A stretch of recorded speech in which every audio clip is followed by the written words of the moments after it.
Andrew Berry, again, speaking on the Athletic Football Show with Robert Mays, was talking about just how important it is to be versatile, just because of the way, versatile on defense especially, just because of the way football has evolved. Football really is a war of attrition, and you do need, it's both a war of attrition and the fact that you can only dress now 48, but it used to be 46 men up on game day.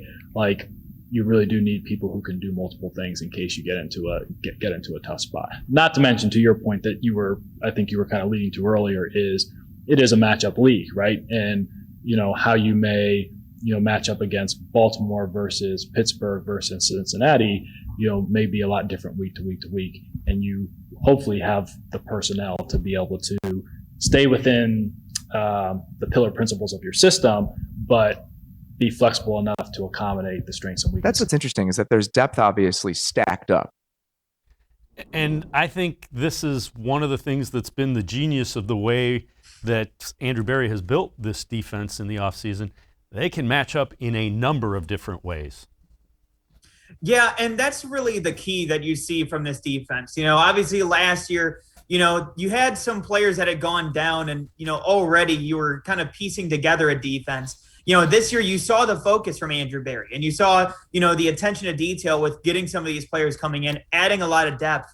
And really the key point there was versatility, like you mentioned. I mean, you bring in John Johnson. He's somebody who has played plenty of snaps at free safety, strong safety, in the slot, down in the box, and even Troy Hill on the outside or the inside. And that's not even mentioning JOK, who was brought in. He can play in the slot if you need him to. He can play middle linebacker, will linebacker, really whatever you need him to do.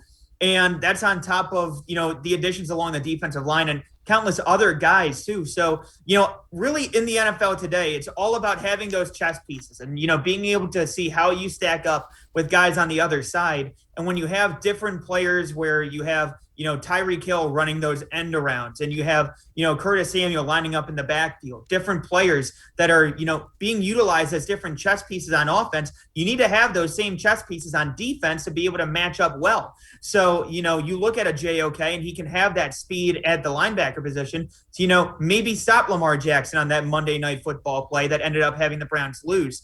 So, you can have some of those players who can be more versatile and be able to stay on the field longer. And that's more for the offense to have to prepare for as well.